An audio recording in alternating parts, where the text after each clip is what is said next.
विष्णु जी, पहला सवाल आपसे यही है। नहीं, पहले मैं क्लेरिफाई करना चाहता हूं, मैं याचिकाकर्ता नहीं हूं, मैं वकील हूं। अच्छा अच्छा, नहीं शायद आपके पिताजी याचिका करता है। हाँ, एक केस में याचिकाकर्ता है, तो वो अलग है भाई, हम तो दूसरे क्लाइंट्स को रिप्रेजेंट कर रहे हैं। अच्छा ठीक है, ओके, ऑलराइट। विष्णु जी, पहला सवाल यही है, प्लेसेस ऑफ वर्शिप एक्ट के तहत कांग्रेस का भी यह कहना है और मुस्लिम पक्ष का भी यह कहना है, 1991 के कानून के तहत संभल की मस्जिद में वहां कोई बदलाव नहीं किया जा सकता, लोकल कोर्ट्स पर रोक लगानी चाहिए, सर्वे का आदेश गलत है। आपकी क्या दलील है? देखिए, सबसे पहली बात तो सर्वे का ऑर्डर ऐसे देखा जाता है कि बहुत प्रेजुडिशियल ऑर्डर है, या किसी को बहुत ही अभूतपूर्व क्षति हो रही है सर्वे करने से। पहली बात, इस सर्वे के ऑर्डर को ऐसे लिया जाता है जैसे डिगिंग का ऑर्डर हुआ है, खुदाई का ऑर्डर हुआ है। मैं आपके चैनल के माध्यम से बहुत जिम्मेदारी से कहना चाहता हूं, सर्वे का मतलब ये नहीं होता है कि कहीं डिगिंग हो रही है, कहीं खुदाई हो रही है। सर्वे का मतलब होता है, दो तरह के सर्वे होते हैं, एक साइंटिफिक सर्वे होता है और उससे पहले एक सर्वे होता है एडवोकेट कमीशन का सर्वे, ऑर्डर 26 रूल 9 में, और दूसरा ऑर्डर 26 रूल 10A में। तो ये जो सर्वे के ऑर्डर्स की हम बात कर रहे हैं, ये साइंटिफिक सर्वे नहीं है, ये सिर्फ और सिर्फ एडवोकेट कमीशन के सर्वे है। जब एडवोकेट कमीशन का सर्वे किया जाता है तो उसका स्कोप बड़ा लिमिटेड होता है। उसमें आप वहां पे जाएंगे, वहां की वस्तु स्थिति को देखेंगे, वीडियोग्राफी फोटोग्राफी करेंगे और कोर्ट के सामने अपनी रिपोर्ट सबमिट करेंगे। इसमें कोई भी इन्वेजिव मेथड का इस्तेमाल नहीं किया जाता है। मैं इसको रिपीट करना चाहता हूं, स्ट्रक्चर को 1% की भी हानि नहीं होती है। सिर्फ और सिर्फ वहां पे जाके जो मौका क्या बोल रहा है, वस्तु स्थिति क्या बोल रही है, उसको आप कोर्ट के समक्ष रखते हैं। और उसके बाद साइंटिफिक सर्वे होता है। मैं आपको बताना चाहता हूं, साइंटिफिक सर्वे अभी 2 जगह हो चुका है, ज्ञानव्यापी में और दूसरा भोजशाला में, और कहीं भी डिगिंग नहीं हुई है। सिर्फ और सिर्फ एक्सपर्ट टेक्नोलॉजी का उपयोग करके बताया गया है कि यहाँ पे स्ट्रक्चर का चरित्र क्या है। अब तीसरी महत्वपूर्ण बात यह है, प्लेसेस ऑफ वर्शिप एक्ट की जो बात हो रही है, प्लेसेस ऑफ वर्शिप एक्ट में मैं आपका ध्यान आकर्षित करना चाहता हूं एक बड़ा इसमें इस समय जो जजमेंट है, जो होल्ड कर रहा है फील्ड, मैं चंद्रचूड़ साहब के ओरल ऑब्जर्वेशन को 1 मिनट साइड करना चाहता हूं, उसको 1 मिनट के लिए भूल जाइए। जो प्लेसेस ऑफ वर्शिप एक्ट पे अभी जजमेंट आया है ऑनरेबल जस्टिस रोहित रंजन अग्रवाल साहब का, इलाहाबाद हाईकोर्ट के माननीय जज है, 19 दिसंबर 2023 का, जिसमें उन्होंने ये व्यू लिया है कि places of worship act religious character ascertain करने से नहीं रोकता है।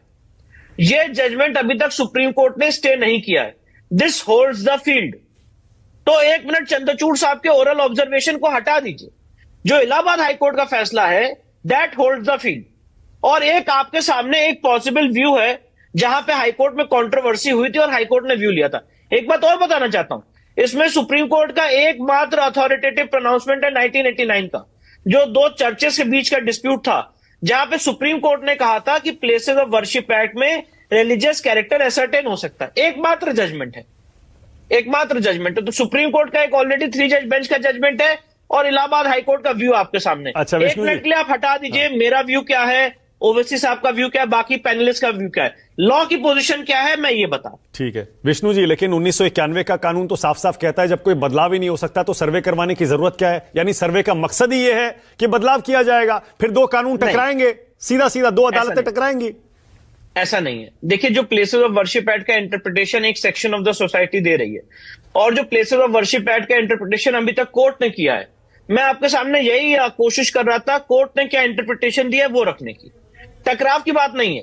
आज की डेट में लॉ क्या है, लॉ तो कोर्ट ही इंटरप्रेट करती है। तो माननीय सुप्रीम कोर्ट का ऑलरेडी एक 3 जज बेंच का ऑर्डर है 1989 का, और दूसरा भी रिसेंट ऑर्डर है।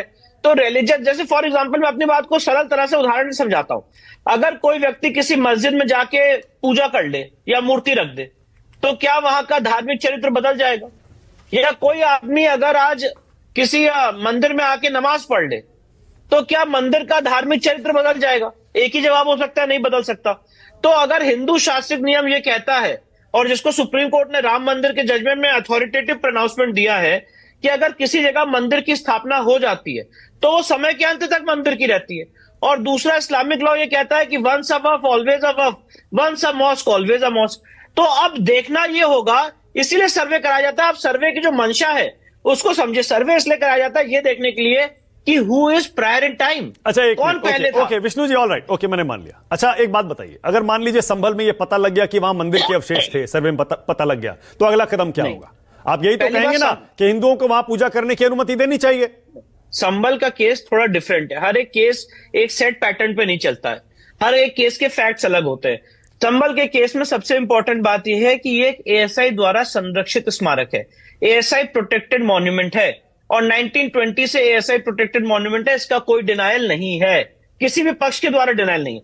अब एएसआई ने कोर्ट के सामने एफिडेविट फाइल किया है और एएसआई ने कहा है कि हम अपने मॉन्यूमेंट पे नहीं जा पा रहे, जो भी हालात हैं, जो भी स्थिति है, 1998 से बराबर हम वहां पे नहीं जा पा रहे।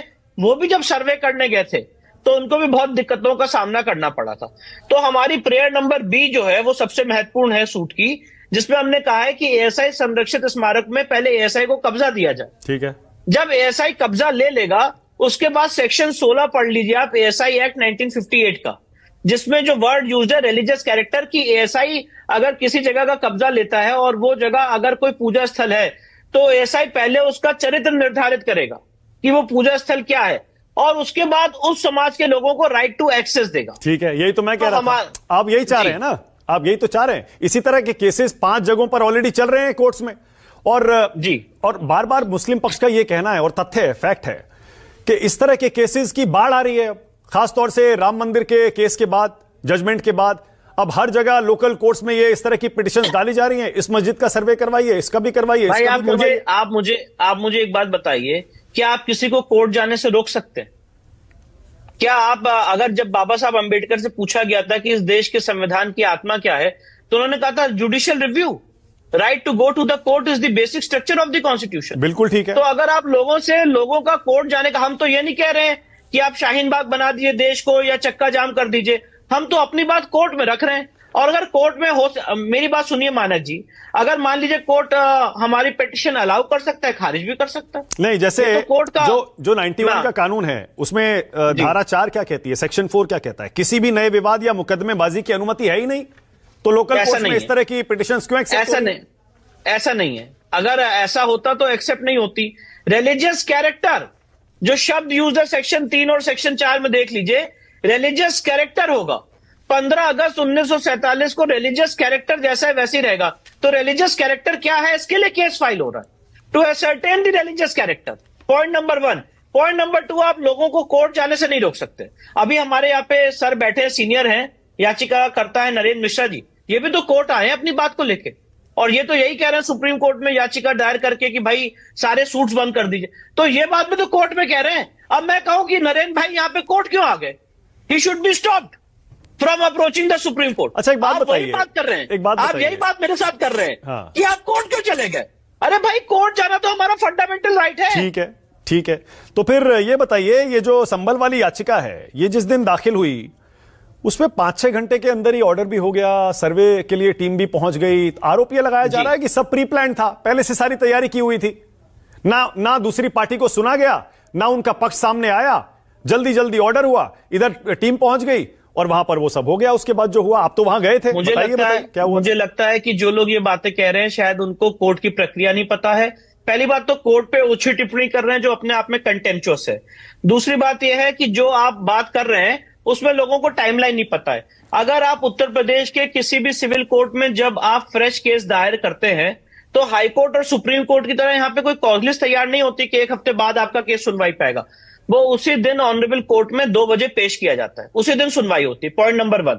पॉइंट नंबर 2, एडवोकेट कमीशन का ऑर्डर जो है, इसमें मैं आपको जजमेंट बता रहा हूं, आप इसमें अपनी रिसर्च टीम को लगा सकते हैं। 1989 1 SCC पेज 19, जिसमें सुप्रीम कोर्ट ने कहा है कि एडवोकेट कमीशन का ऑर्डर एक्स पार्टी हो सकता है, क्योंकि उसके पीछे मूलभूत कारण क्या है, उस प्रिंसिपल को समझ लीजिए। एडवोकेट कमीशन का अपॉइंटमेंट किसी को कोई प्रेजुडिस नहीं करता है। अगर एडवोकेट कमीशन जब कहीं जाता है तो सिर्फ और सिर्फ एक मैंडेट है, ऑर्डर 26 रूल 18 में, कि एडवोकेट कमीशन अदर साइड को इन्फॉर्म करेगा और अदर साइड उसमें पार्टिसिपेट करेगा, उनको साथ लेके जाएगा, जो इस केस में फॉलो किया गया।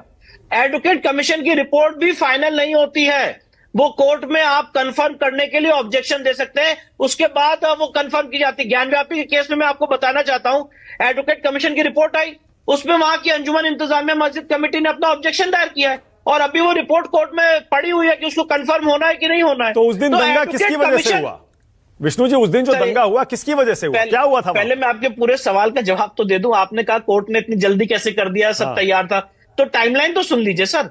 मैंने आपको पहले ही सवाल का जवाब दे दिया कि कैसे दाखिल करके उसी दिन सुनवाई होती है। एडवोकेट कमीशन के ऑर्डर एक्स पार्टी हो सकते हैं, इसका मैंने आपको सुप्रीम कोर्ट का हवाला दे दिया। तीसरी बात यह है कि एडवोकेट कमीशन का ये अपना विशेषाधिकार होता है कि वो कमीशन कब करेगा। एडवोकेट कमीशन ने उस दिन निर्णय लिया, जो एडवोकेट कमिश्नर थे उन्होंने निर्णय लिया कि मैं कमीशन आज करना चाहता हूं। उन्होंने मस्जिद कमेटी के जो लॉयर है जफर अली साहब, उनको इन्फॉर्म किया, उन्होंने बकायदा साइन किया और पार्टिसिपेट किया। मस्जिद कमेटी के 3 लॉयर्स उस दिन कमीशन में मौजूद थे।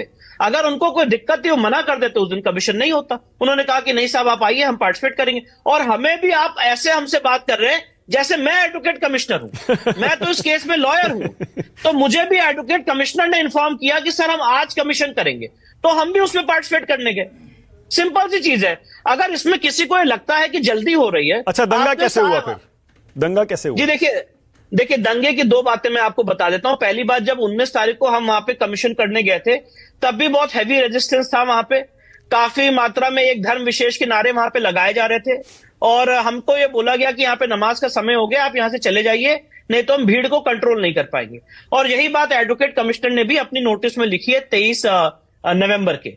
इसके बाद 23 नवंबर को हमें दोबारा नोटिस दी गई और मस्जिद कमेटी के वकील को भी नोटिस दी गई और यह बोला गया उस नोटिस में कि क्योंकि वहां पे नारेबाजी हो रही थी और बहुत विरोध हो रहा था, इसकी वजह से हम कमीशन 24 तारीख को सुबह 7 से 11 के बीच में करेंगे। जब सुबह 7:30 बजे वहां पे मैं स्पॉट पे पहुंचा वहां पे, तब किसी भी तरह की कोई प्रॉब्लम नहीं थी। 8:15 साढ़े 8 बजे के बीच से मानक जी करीब 8:15 साढ़े 8 के बीच में वहां पे आगजनी, पथराव, ये सारी चीजें शुरू हो गई।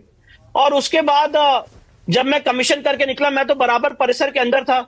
जब मैं कमीशन करके निकला उसके बाद मैं वहां से मैं निकला और उसके बाद पुलिस स्टेशन आया। ओके, एक सवाल और बस विष्णु जी, ये देश में कितनी ऐसी मस्जिदें हैं जो मंदिर तोड़कर बनाई गई हैं और आपकी ये मुहिम क्या इसी तरह जारी रहेगी? भैया हमने कोई लिस्ट तो बनाई नहीं है। जब जहां जहां केस और फैक्ट्स मिलेंगे और जहां जहां इस देश के नागरिक कोर्ट्स को अप्रोच करना चाहेंगे तो उसमें हम अपनी लीगल ड्यूटीज का निर्वहन करेंगे। प्लेसेस ऑफ वर्शिप एक्ट को आप चैलेंज क्यों नहीं करते? चैलेंज है सुप्रीम कोर्ट में, सेंटर उस पर, केंद्र सरकार, हाँ केंद्र सरकार कुछ बोलती नहीं है उस पर, क्यों नहीं बोलती केंद्र सरकार उस पर कुछ? सर मेरी बात तो सुन लीजिए। आप मेरे से ऐसे सवाल पूछ रहे हैं जैसे मैं ही सरकार हूं, मैं ही एडवोकेट कमिश्नर हूं। मैं तो एक वकील हूं, वारिस भाई भी यहां पे बैठे हुए हैं। प्लेसेस ऑफ वर्शिप एक्ट की कॉन्स्टिट्यूशनल वैलिडिटी को मैंने सुप्रीम कोर्ट में चैलेंज किया हुआ आर्टिकल 32 के माध्यम से।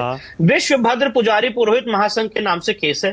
सुप्रीम कोर्ट ने उसमें नोटिस जारी किया, केंद्र सरकार से जवाब मांगा है। अब सेंट्रल गवर्नमेंट जवाब नहीं दे रही है तो आप केंद्र सरकार से पूछिए, उनके लॉयर से पूछिए।